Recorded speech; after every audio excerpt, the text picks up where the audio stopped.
Hello guys, welcome back to my channel. Today mag-unbox tayo ng Nokia 1110 4G. Nabili ko to online.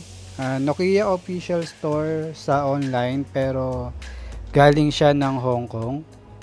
So kung nakikita nyo yung box, meron siyang Chinese character doon sa kanyang packaging. So, overseas yung pinanggalingan niya. So, unbox na natin.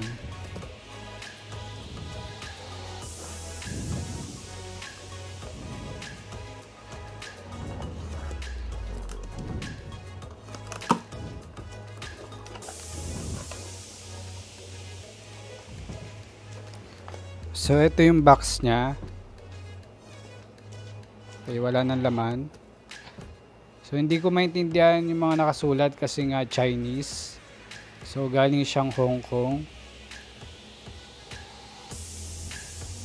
So, ayan, nakikita nyo naka-sealed yung unit. So, i-unbox na natin.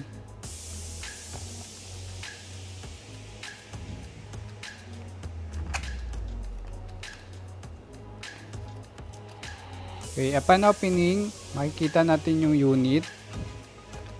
So, ito yung kanyang unit. So, set aside muna natin. So, meron tayong kasamang manual.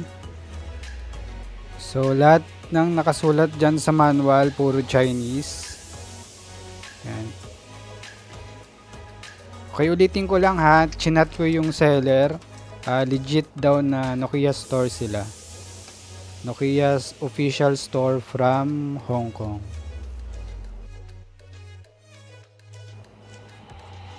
Tapos meron tayong battery. Ito yung kanyang battery. Tapos meron tayong charging cable. Micro USB yung kanyang cable. Wala na siyang laman. Wala siyang power adapter. Tapos ito na yung kanyang unit.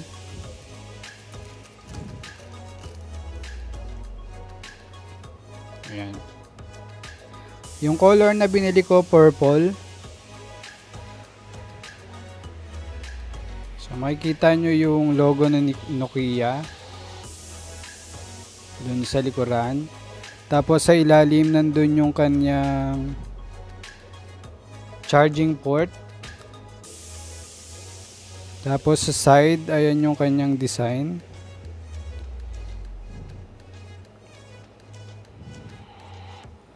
Okay, yung finish nung kanyang design, matte.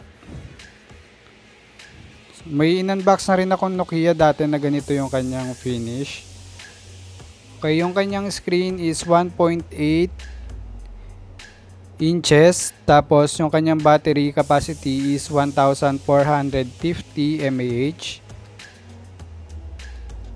So hindi ko na masyado maintindihan kasi Chinese. Tignan na lang natin kapag open natin. So nakalagay naman doon sa box HMD Global. So mamaya susubukan din natin maglagay ng SIM card. Okay, buksan na natin yung unit, ilagay natin yung battery.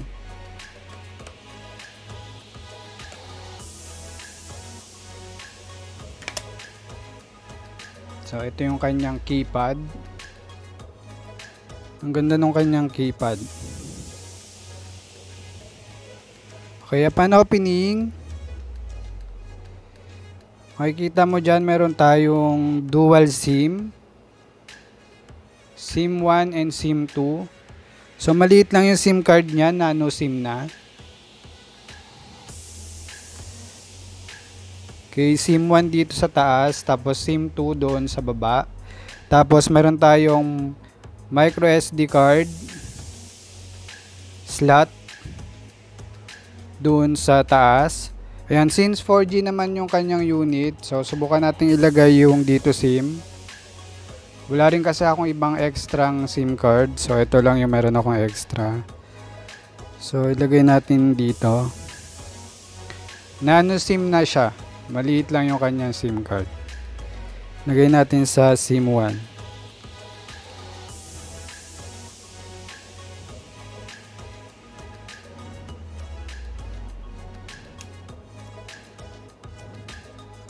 Ayan, nalagay na natin yung SIM. Tapos try natin lagay yung baterya.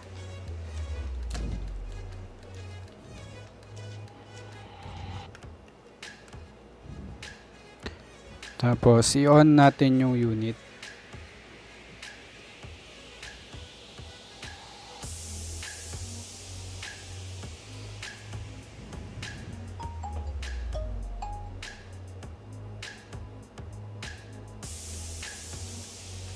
So upon opening, makikita mo agad dyan yung language. So since galing nga siyang Hong Kong, puro Chinese character yung makikita nyo. So piliin nyo na lang yung English.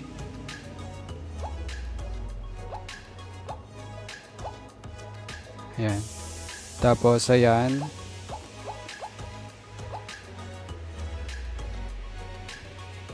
So okay. Next, thank you for choosing Nokia 1110.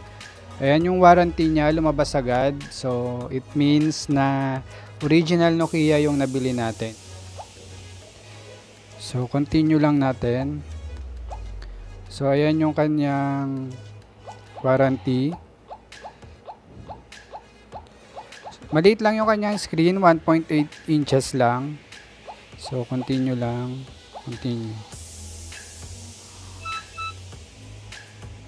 Okay, ang nilagay kong SIM card pala is dito SIM kasi wala akong ibang extra. Since 4G naman yung nakalagay doon sa box. So makikita nyo, gumana yung VoLTE niya. VoLTE. Tapos meron tayong 4G na signal. At ayan. Kaya yung kanyang keypad maganda.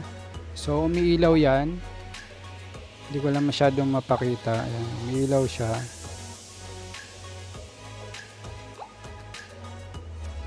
Hirap niyang iyan. Oh.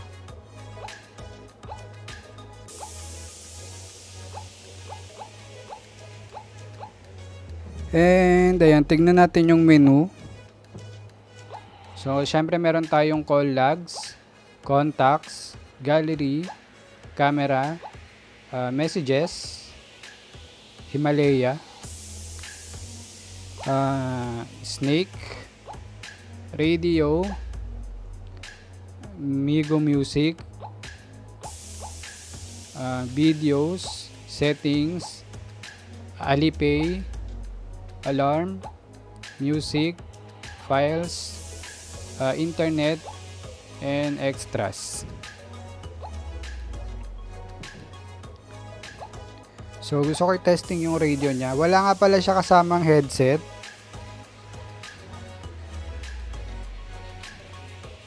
Yan, okay yung radio niya.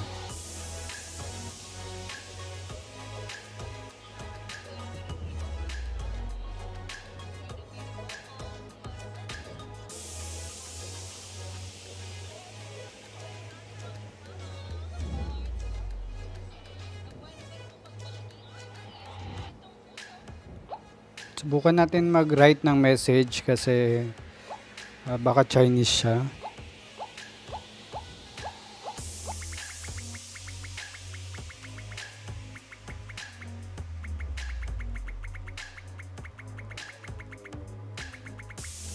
Okay naman yung kanyang keypad, malambot kapag nag-text ka. So hindi siya mahirap pindutin, tsaka masarap siyang hawakan kasi yung design niya, kita nyo naman, maganda. So back na natin.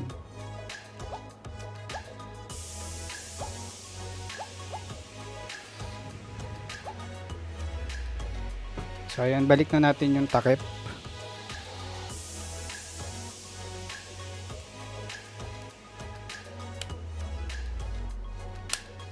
Okay, dun sa mga nagtatanong, ilalagay ko yung link doon sa description kung saan ko siya nabili.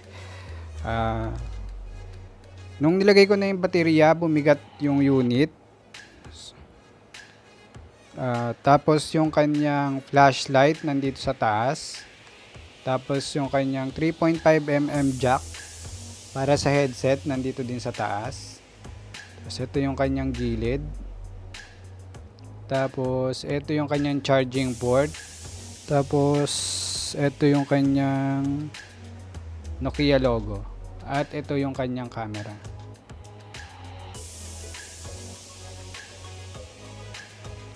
Tapos andito yung kanyang mic sa gilid ng kanyang keypad. Ayan, ang ganda nung design niya. Ayan, wala tayong load pero pwede ka mag-internet. Yun nga lang, ano siya, mano-mano. Hindi siya yung tulad nung smartphone na nakasanayan natin. Pero mabilis naman yung kanyang response compared doon sa ibang keypad phone na pwede ka mag-internet. So medyo maliit nga lang yung display niya pero na-adjust naman.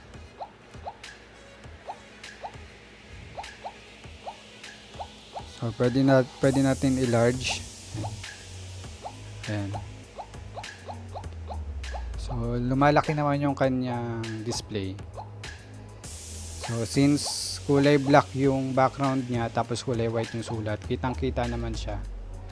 Kahit mga senior yung gagamit. Okay, so yun lang guys, wala na akong ibang masyadong ipapakita sa inyo kasi keypad phone lang naman to. Quick unboxing lang na nabili ko siya online. So para dun sa mga naghahanap ng keypad phone, mas maganda to. Maganda tong Nokia 1110 4G.